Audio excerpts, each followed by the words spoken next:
Greetings, urban farmers, gardeners, and healthy food visionaries. Farmer Greg here, and welcome to, believe it or not, the 600th episode of the Urban Farm Podcast, where every day we work together to educate and inspire you to become part of your food revolution. Imagine your community with enough seeds so that you never have to purchase packages of seeds again.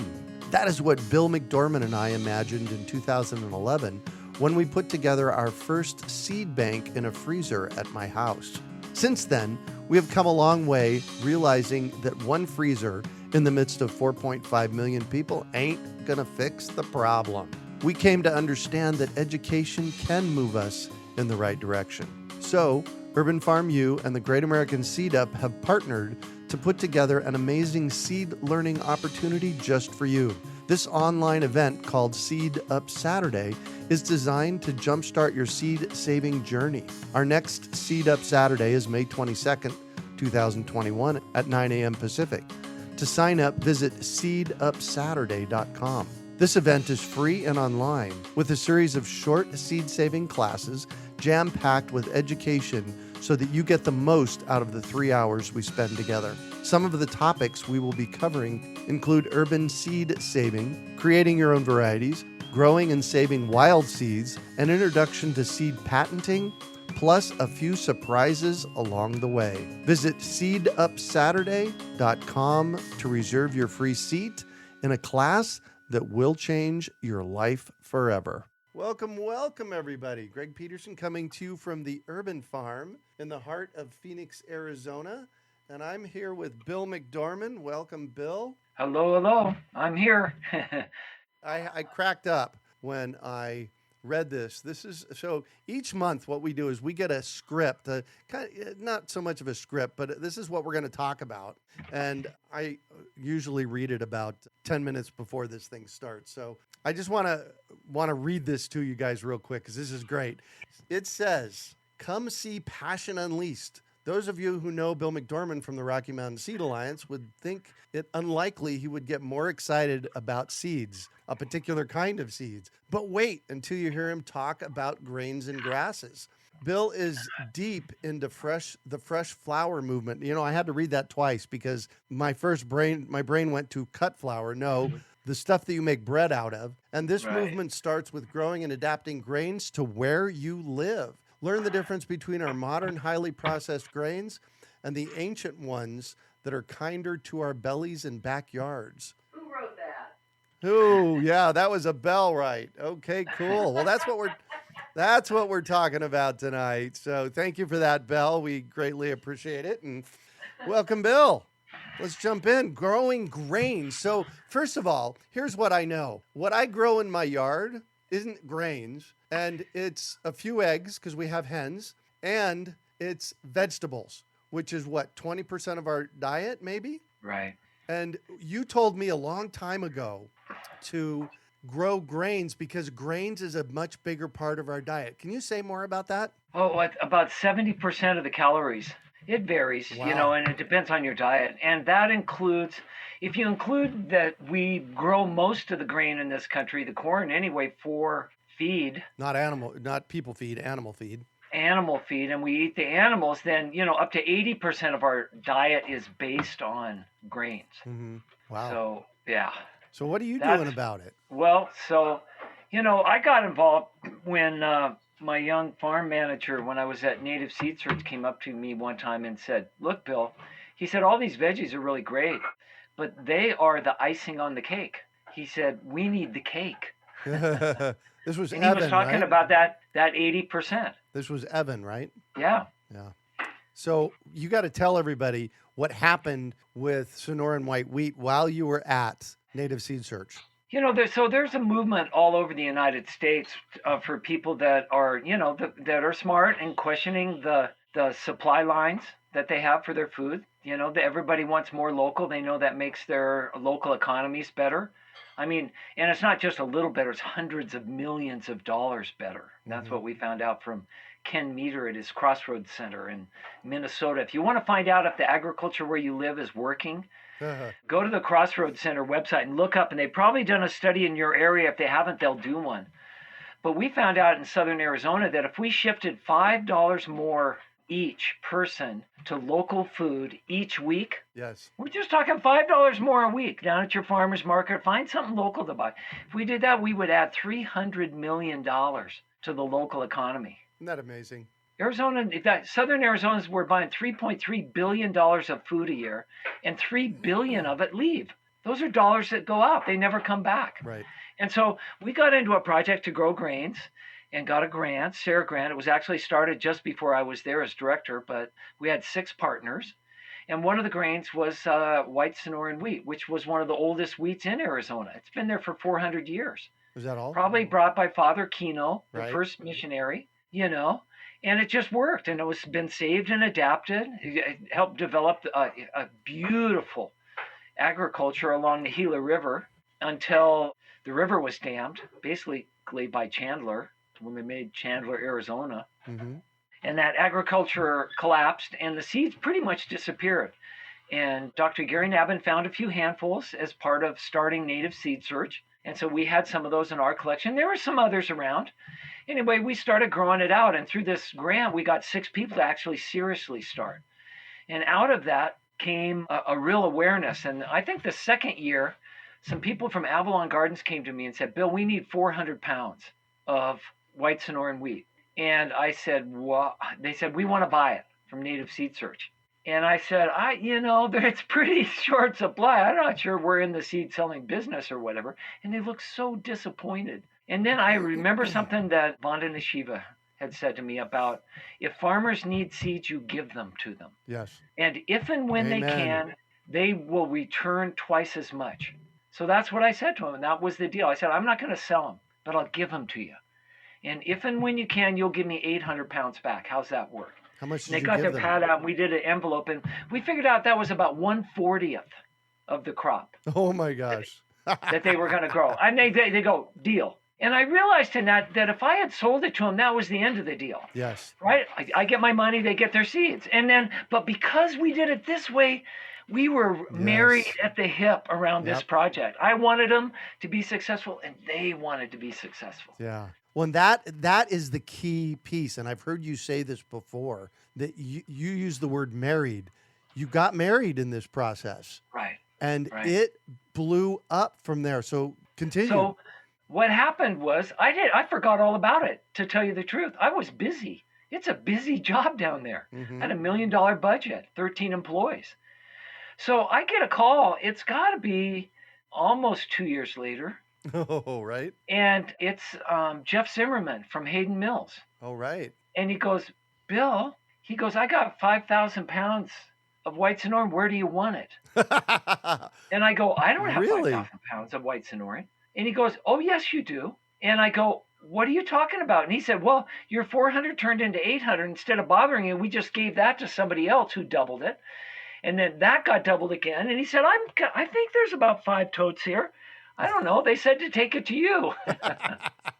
And I got, so that's the story. We can gear this stuff up. Before I left, there were 1,100 acres of white Sonoran wheat being grown in to the basis of a new local grain economy. And every time I go down there and check with the major growers that were part of that original thing, they're doubling their acres.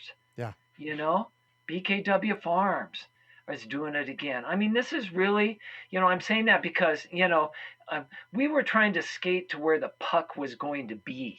Yeah. And you could rightfully accuse us of being out of our minds because it wasn't going to economically pay, right? Yeah. To get a farmer to switch on this was just like a long shot.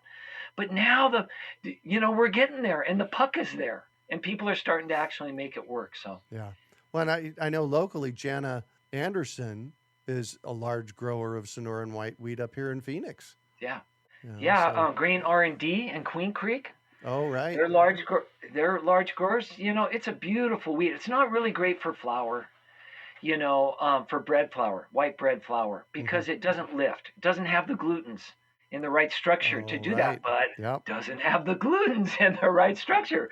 So, that makes it valuable for another reason, right? That so many people have gut problems. Right. Hence the reason that Bell said, and kinder for our bellies. Yeah, there's a couple of things. If people are coming, if they're new to this topic, there's a couple of things I would like them to walk away with. One is that, they scientifically, double blind reviewed, peer reviewed papers, they have not found the smoking gun for all of this irritable bowel syndrome. Uh-huh. And millions of Americans have. Go in and see how big the gluten free aisle is in your local supermarket or Right. aisles now, right? Yeah. Yeah.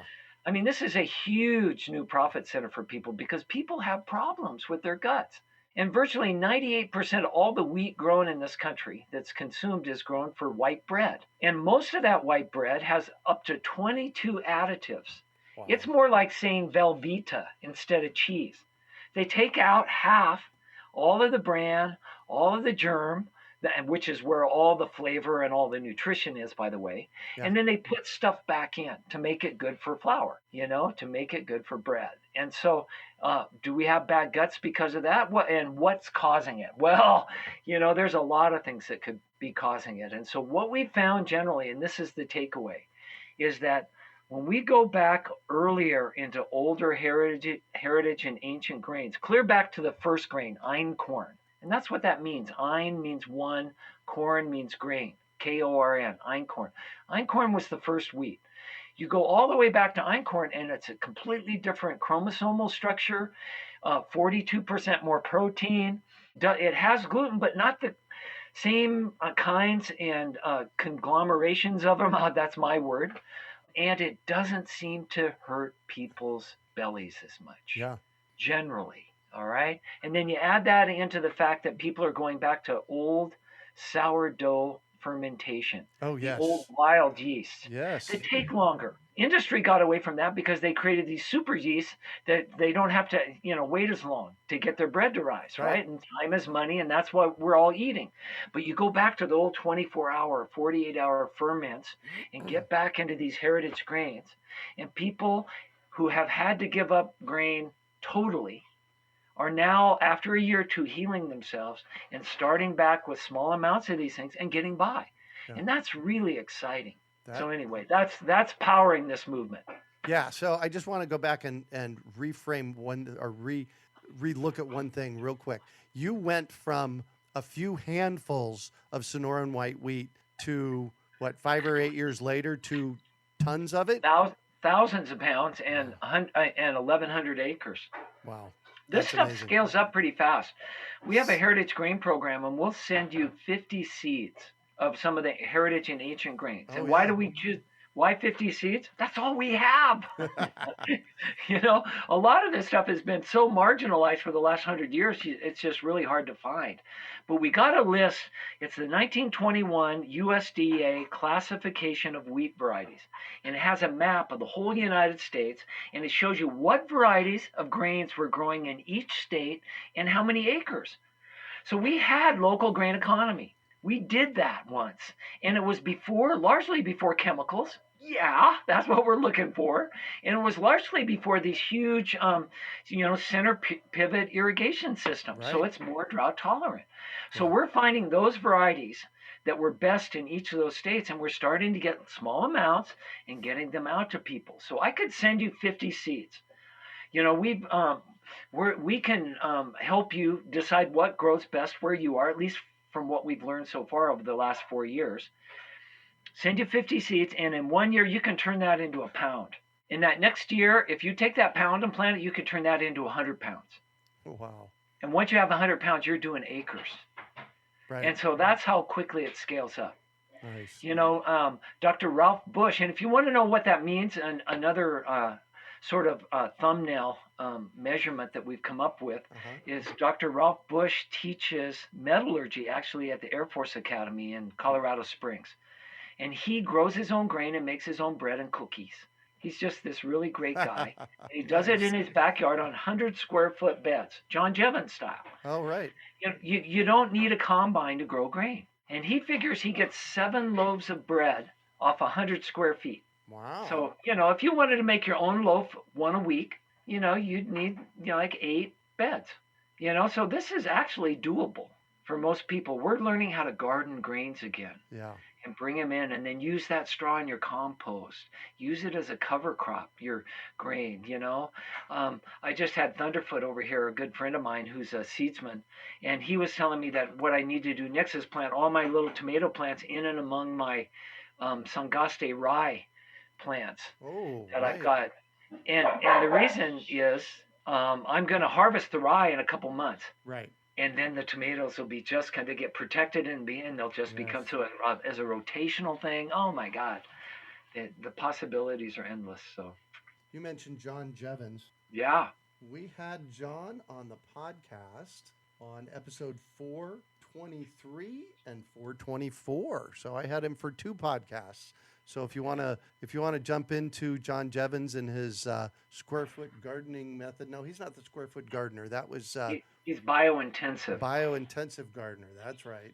You can go to urbanfarmpodcast.com and type in John Jevons and he's there. So Well, it's those 2 podcasts are 2 of the most amazing I've ever heard on any podcast by anybody. So congratulations. Well, thank you. And part of, John is just one of those world-changing characters. Yeah. His book's used in 143 countries. Wow. It really does hold hope for us to grow enough food everywhere for everybody. There's Yeah. no reason for anybody to starve. Right. And they've got the methods down, and he's done it. He's done the work. Yeah.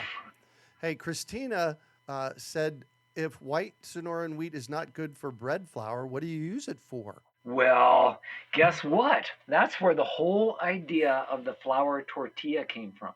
Ah, very good. The Tohono O'odham and what we call the Gila people in southern Arizona were growing corn and making tortillas until Father Kino get there. And the simplified story, and who knows if it's ever this simple, Right. is that he brought white Sonoran because it's the body of Christ. Mm. They had to have those little white wafers for their Sunday services.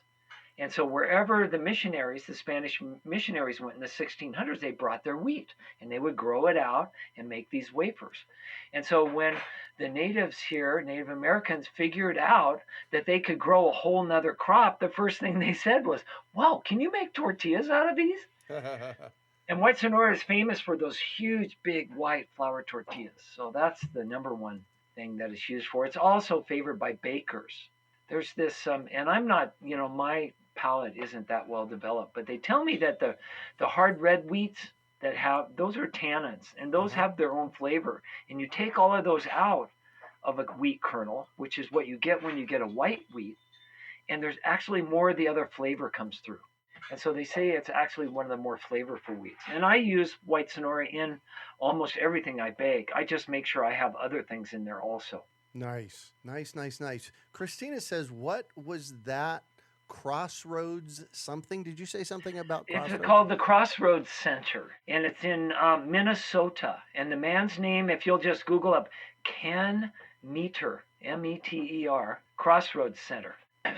And find out that your local basically American agriculture is it's an asset holding activity until land can be sold to be developed. Right. There's almost no farms in the country that are actually making money. By the time they pay for the inputs and commodity prices are set outside on a world scale, almost nobody is making money on their farms. And it's just shocking that we're wasting our soil, we're using up our water, we're pumping out half the greenhouse gases around a system that's making us sick and is bankrupting us. Yeah. All right? Families are still being pushed off. Corporations are taking over, and then nobody's home. Their whole aim now, and they're really focusing on it because it's the only thing they can think of economically, is to farm without farmers, to have it all roboticized. Oh, right. Drones and robots and chemicals, right? Boy. That's why we need to grow our own food in our cities, in our neighborhoods, in our own gardens. And it's possible. Well, yeah. And we I talk would about say it that every day. Well, what I've learned, and this is what the fresh flour movement's about, is that once you do it, I was just there's a couple of great new sourdough baking Facebook groups. Oh, wow. That have Really? started up during COVID. And there are literally thousands, Greg, thousands of people on these sites. And today there was this strain people are having this discussion about.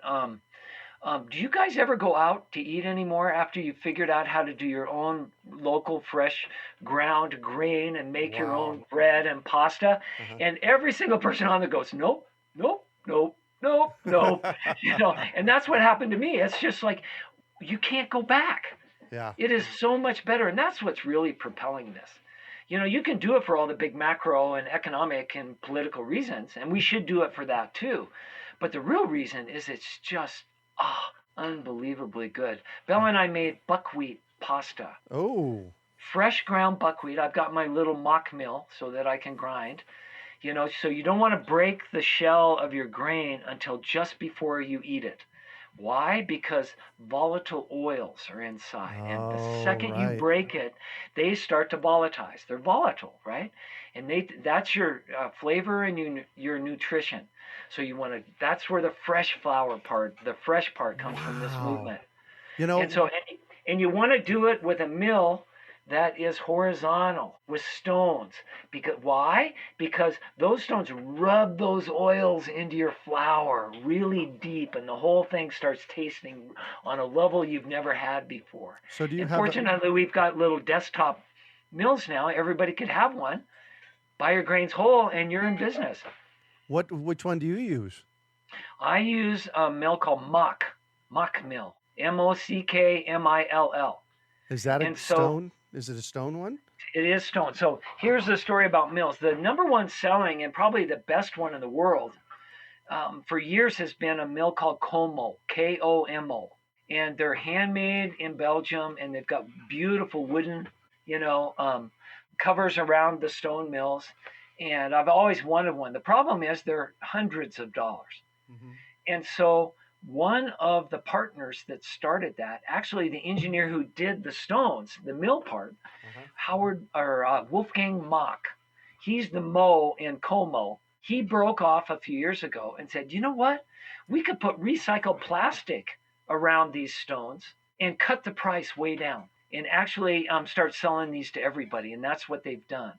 And so I have a Mock Mill 200, and maybe somebody can put the link in the chat or something for people. I can do that right now. The Mock Mill 200 is $300. You can buy the Mock Mill 100, and it'll work fine for almost everybody. Yeah. I got the two when they told me that I could literally run it for 24 hours a day and grind up enough flour for a whole village if I wanted to. Wow. They just put a little better motor in it, But anyway, once you do that, you'll never go back. You could, but that's mockmill.us. Yes. Mockmill.us. That's where you find them. Wow. I talked to them a few months ago, and they were sold out because of COVID. Everybody was staying home and baking and doing sourdough. So I don't know what the availability is now, but it's a great company, great people, and a great mill. I've had mine almost for 2 years now, and never had a problem. Nice. So we got some questions here that kind of, I want to dig a little deeper into this whole grain thing. Atlas wants to know, does the previously mentioned clipper seed thresher also process einkorn? Yeah. So here's the thing to understand about einkorn is that it is what they call a hulled grain. So in other words, it's basically a wild grass. Right. That people have been saving the seeds from for 14,000 years. Wow. And grinding up the things and making bread. We know that now. So anyway, most einkorns, and there are hundreds of varieties. You can imagine it's been taken all over the world from eastern Turkey, where it was probably discovered and first used. It's been taken all over the world and saved and adapted, and you can find it in all sorts of different heights and colors and drought tolerant and flood tolerant. It's done what grain should do. But most of it, almost, you'd have to say all of it, except for a couple of exceptions, the seed itself, once it falls once you harvest it, still has a hull on it. Right. So your clipper won't do that. The clipper will get rid of chaff. It'll get rid of all the stems and all the other big stuff. Right. That's a clipper, for people that don't know, is a seed cleaner. And I grow, I'm growing, my 100 square foot beds of grains now, and I don't have a clipper to do that. I just have screens. You can do it with hand screens, the ones you use to do regular seed cleaning. And you can get a set of those screens at a place called Southern Exposure Seed Exchange. And somebody could probably Google that up and put it in the chat also. They've got a really nice set of screens. And you can build your own little wooden boxes around them, or I think they sell a set now with the boxes around them. But that's all you really need to clean your grains. Now, once you clean your einkorn, though, you still have a hull. And so that's where a de-huller comes in. And there are different methods for doing that. There are hand methods, but they're hard. There are small hand crank dehullers. There's small machine ones. It's something you have to get into. The problem with it, a couple of things. One is that you'll never get it set so that it completely gets all the hulls, or you will get rid of about 30 to 40% of your grain. You just lose it. It gets broken up, or it just never makes it. And so, for people that do this and really love it, chicken food, or, it's food for another system, but it does, decrease your yield. Now, last year, for the first time, we started hearing rumors, and then we got the seeds, Greg, to a free threshing einkorn. It's like regular grain. You don't have to de-hull it. Wow. And I grew Who did some. that? Well, it came through John Shirk, this grainiac, we call him, lives in the Midwest, who's been doing a lot of this grain stuff for everybody. Right. And he got it from somebody in Europe. This is a worldwide movement. It's like a big treasure hunt. And people are looking under this and going back and following stories and finding old timers. And so it's called black and tan einkorn. Black and tan.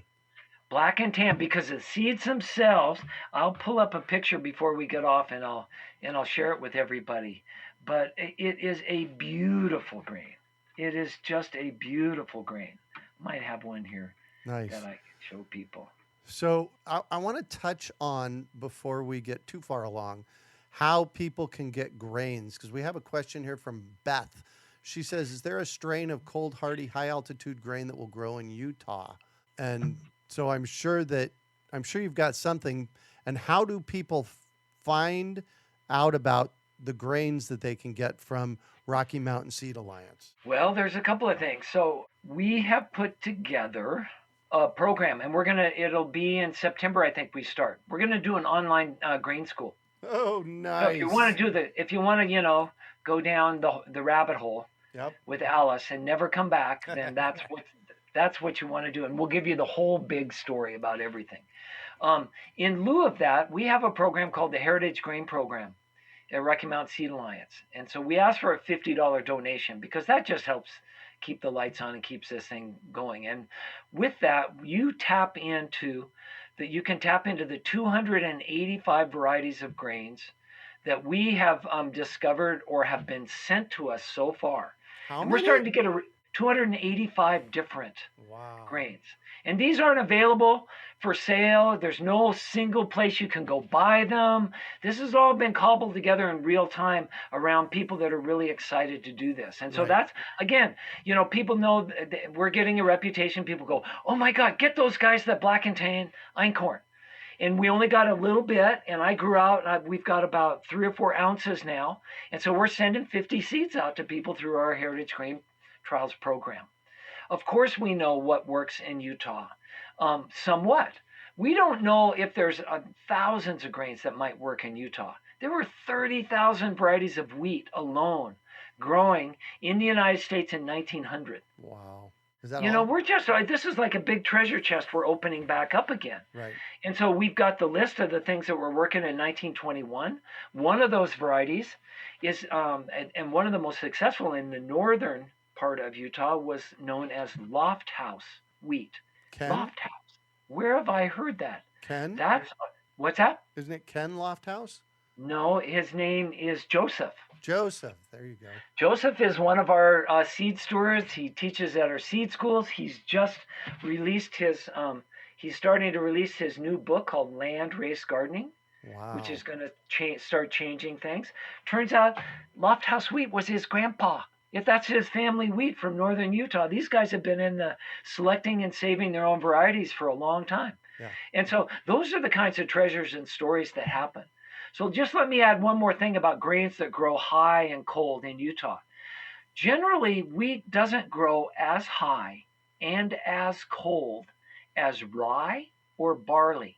Okay?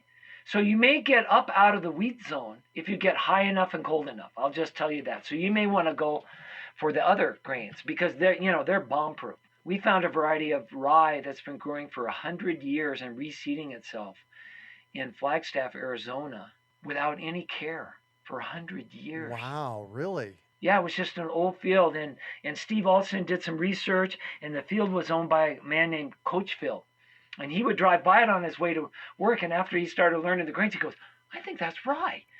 And so when you get the seeds there, it looks almost like wild rice.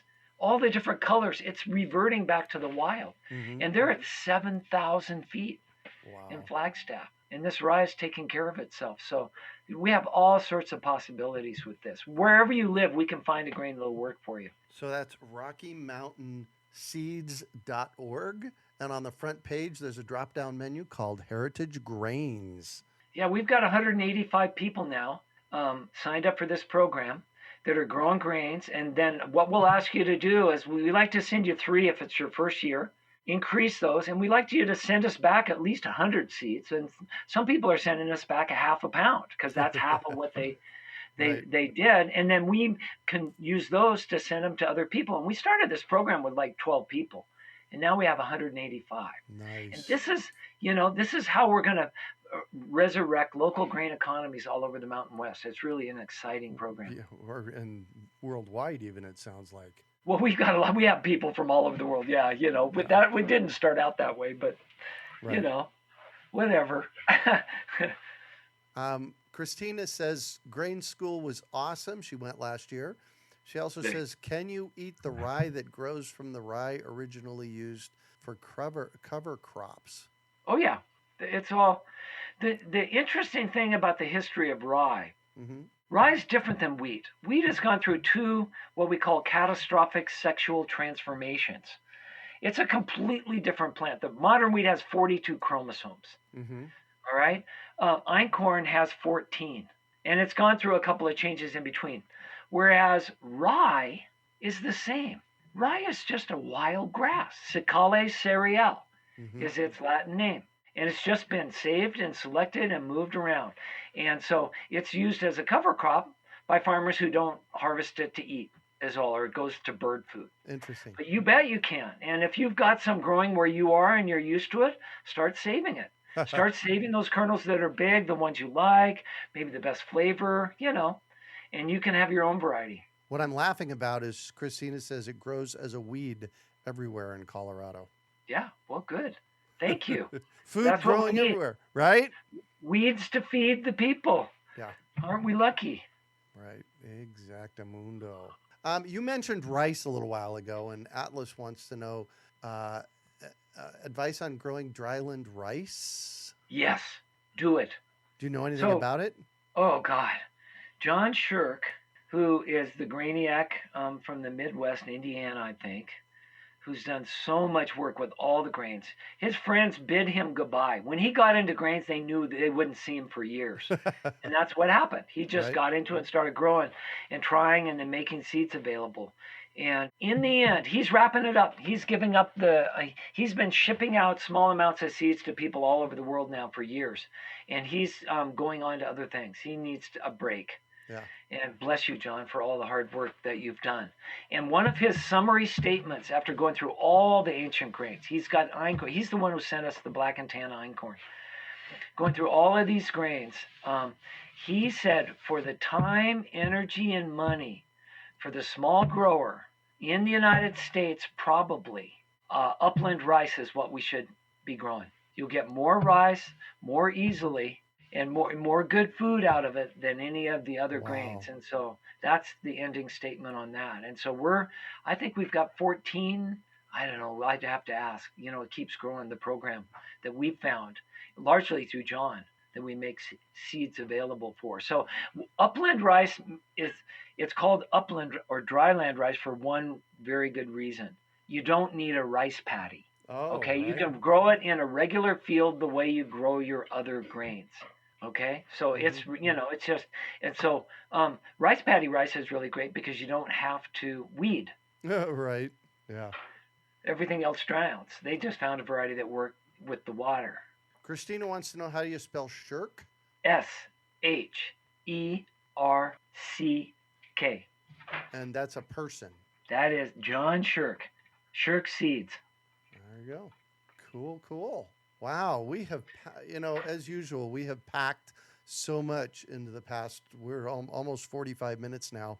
What I realized, Bill, was the amazing amount of data that we've collected from you in the 40 or 50 times that we've gotten together on a monthly basis to do these. In fact, we might have more than 50 episodes of this on the podcast. And I was just sitting over here in deep gratitude to have the amount of data that you've shared with us over the past 5 years since we've been doing these. So thank you.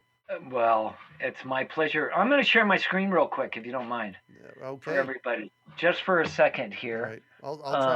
I'll try and explain it as best as I can, because the people that Yeah, I've are got a listening, couple of, the people that are we're doing. listening on the podcast won't be able to see it. Oh, okay, yeah. So it's just a picture of John Shirk standing in one of his rice fields. Wow. Nice. He said, I've devoted most of my time growing out specific varieties for each species, be it grains or legumes. While this has its merits as a seed business, it seems to make less sense when planning for or mitigating against climate change. Okay, so that's one of the reasons he's stopping this business of growing each of the grains out individually and passing out the seeds. What we're learning now is that we're calling them evolutionary mixes. So what would be better is if you mixed 50 of John Shirk's varieties of rices together and planted them in your yard. Wow. And see which ones worked. Well, then And one or two or three of the varieties will work better. And those are the ones you save seeds from, and you're on your way. And you don't have to grow, And then later, if you want to scale it up to an industrial level or a market garden level where you need, more information about it, then you mail it off to the university and let them tell you what variety it is. In other words, we as little people don't have time or energy to do university level experiments anymore in the face of climate change. What we need to know is which of those upland rices work for us. And now at Rocky Mountain Seed Alliance, we don't have an upland rice evolutionary mix yet because we don't have enough of those varieties, but we're getting there. But you can get one for wheat now. And so we're getting there. And that's what I grew 60 grains. I mixed everything one year and grew them all. One summer to see what would work, and guess what? Everything died because it was 115 that summer, right, in the heat, except for one thing: chia. Ah. Who would have thunk? Right. That's what I need to be growing in the summer here. But that knowledge is invaluable for what we're doing. So on Shirk Seeds, the website, it's posted in the chat box. That's SHERCK seeds.com. It says, I am currently filling rice seed orders for the 2021 season. So there you go. Thanks. But I just got an update, and he's only going to do that till May 1st. Oh. And then he's done with the business. Lots of his seeds are now in other places, and they're still available. Wow. But he's not going to do it anymore. So take advantage. Right. Wow. Cool. Let's see. Allison Gonzalez says, I think I could grow some grain in my yard. What do you say, Bill? I know what I say. Of course. Go for it. Absolutely. If my favorite thing is I could send you one einkorn seed. You could plant it in a pot on your deck or, in a southern window in your house.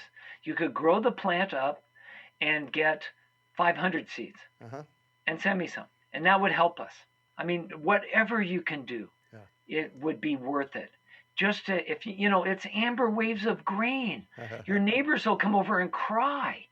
There's something primordial about seeing your grains that is just so beautiful. Alan and Lori want to know how big of a plot is needed for 50 wheat plants. 50 wheat plants L.A. Ragosa has done a lot of the pioneering work that we jumped on, and bless her. She, Hmm. um, uh, her Grain Conservancy in Maine is a nonprofit that's done a lot of work, and her work on spacing says that for these heritage and ancient grains, she has found she gets the highest yield if you give each plant about a square foot. Oh, wow. So do 1 foot spacing. You can do 1 foot equidistant spacing if you're doing beds, but John Jevons wise. Yeah. So, but that's what that's what Huh. they found. That goes against conventional wisdom. Well, Right. conventional wisdom around grain is all you need a 20-foot head combine in an industrial system where Right. you plant everything right next to each other. Yeah. And these varieties were never meant to be in that system. So Allison also wants to know, is there one you could suggest for Las Cruces, New Mexico? It's hot and dry here. Um, Well, didn't you say that you can help that on Rocky Mountain Seeds? There's a way to kind of yeah, what decipher the way happens is through that? you can go through and order grains now. Yeah, sign up for a program, then you can get into the back end and order grains. And Leanne Hill, who's the director of Rocky Mountain Seed Alliance now, is the person. She's been talking almost personally to everybody in this program and taking feedback. And so she can she knows people in and around where you are and can kind of tell you what's worked or hasn't worked or what might be worth trying. And so that's the Nice. kind of we're leveraging this. We're waking up as a community again. Let's figure this out. My Woohoo! own personal, if you want to blow the minds of the people that are there and grow a grain that works in hot and dry, then grow Tibetan purple barley. It is the most beautiful thing to grow you've Right. ever seen. And the barley is dark purple. And it's just beautiful and wonderful. And there are lots of barley recipes out there. We're discovering pancakes, even just cooking it like rice. It's incredible. We do flower arrangements. Oh, Thank yes. you. And so yeah, the wow factor, and it works. We started with a handful at Hayden Mills, Jeff Zimmerman and Steve Sossaman, Grain R&D, the Hmm. people in Queen Creek. How hot does it get in Queen Creek in the summer? Oh, 120 easy. We gave them a few handfuls, and I went back, I think 3 years later, walked into their new warehouse, and they had 1,000-pound totes stacked all the way to the ceiling. This huge amount. I go, what is that? And he goes, Tibetan purple barley. And I go, where did you get all this? And he goes, well, we just kept planting, harvesting and planting, harvesting and planting. And he looked at me, Travis looked at me, and he goes, it works really, really well here Wow. in the desert. There you Thousand go. year old Tibetan barley. Wow. This is, I mean, the grain I'm growing now, and if you go to the Rocky Mountain Seed Alliance Heritage Grains group, actually it's on our Facebook page. You can see mine now. I'm growing Harani Durham wheat. Harani Durham. Durhams are the semolinas. They're the most grown ancient wheat around the planet now because that's what Hmm. they use in Italy for pasta. Oh, And right. I'm growing this pasta wheat that is just drop dead beautiful because it has long black hairs, awns coming off it. Well, Harani is mentioned in the Old Testament. It was being grown by Nebuchadnezzar. Oh, So just wow. think about it. It's more than 2,000-year-old story that comes into my yard with my wheat. And I make my own pasta. Throw it in my mock mill, fresh ground. I've got my little pasta roller, handmade. Once you do homemade pasta, oh my God. Man, I'm looking forward to when I slow down and can Yeah. can turn my gardening hobby into my gardening retirement, so I can do all this stuff. Well, you know what? This will slow you down. Yeah, yeah. Well, Bill, thank you so very much for once again joining us. Next month, I'm going to figure out how many of these we've done, and we'll announce it. But it's got to be well over 50. Yeah. So Yeah. thank you. Yeah, another year's gone by. Thank you. Thank you for what you do. Thank you for the Urban Farm podcast. Listen to John Jevons' Yes. podcast if you want to just, we need inspiration these days, and you're providing it with these great things. So thank you Woo! for you. And All yeah, right. let's go grow some grains. RockyMountainSeeds.org is your website. Yep, that's it. Great. Yeah, And sign up for grain school. and for those of you that are listening out there, go check out our website. Bill, Bell, Janice, Kari, and I, Bill, Bell, Janice, Kari, and I started a business a few years ago called the Great American Seed Up. Go to greatamericanseedup.org and check it out. That is an amazing process that we've set up. And watch the video on the front page, and we'll talk about it next And you month. can get white Sonora and yes. and rye out of there. Very good. Yeah. Very good. We should add that barley that you talked about. Yeah, well, I thought we had plenty, so we didn't grow any. And it turns out Queen Creek, the boys in Queen Creek sold out. And then they sold out for next year. Oh, my gosh. There is none. So we're starting from scratch again. I've got some up in my yard. That is actually a very interesting thing, because we package and sell seeds for the Great American Seed Up in a very unique way. And that's one of the things that we've been challenged with is massive seed shortages. Yeah. We should, let's do a little bit of research and let's talk about that next month. Because you can go to some websites, and Johnny Seeds not selling to home growers at this point? There was a short period. It was a sign up on their website for a while, several weeks, that said they were only going to service their commercial growers. Well, there you go. Kiersey says, I cannot wait to be able to sign up for Seed School. You can right now. Seed School Online. Yeah. Isn't it seedschoolonline.com? Yeah, that's, that was, we condensed our 6-day program into a 1-day program, and then we condensed that into a basic seed saving online program that is available through the Urban Farm. So yep, go to seedschoolonline.com, and that will also plug you into a fairly active Facebook page. So yeah, I watched it the other day. Just at first Belle did, and then because we were wondering just how well it would hold up as far as all the new diversity, equity, and inclusion language that's going around, and I just was trying to think about how things have changed a bit, and maybe I could update or whatever. And my overall impression, it blew me away. It's actually better because I'm just getting older. Right. Man, there was some really great stuff in that course. It really is, and it's well organized. So, well, you guys did a great job of that. Thank you. All right. Thank you all for joining us. We had a bunch of you online today. Thank you for joining us, and we will see you next month when we talk about seed shortages. Absolutely. Yeah. All right. Thanks, Bill. All right. Bye, everybody. We hope you enjoyed today's episode of the Urban Farm Podcast. Remember to listen for tips, advice, and resources to help you on your journey with urban farming. You can find us on the web at urbanfarm.org or send us an email to podcast@urbanfarm.org. In the words of Vincent van Gogh, great things are done by a series of small things brought together. Be encouraged that with each lesson learned and skill developed, you are one step closer in the direction of your dreams.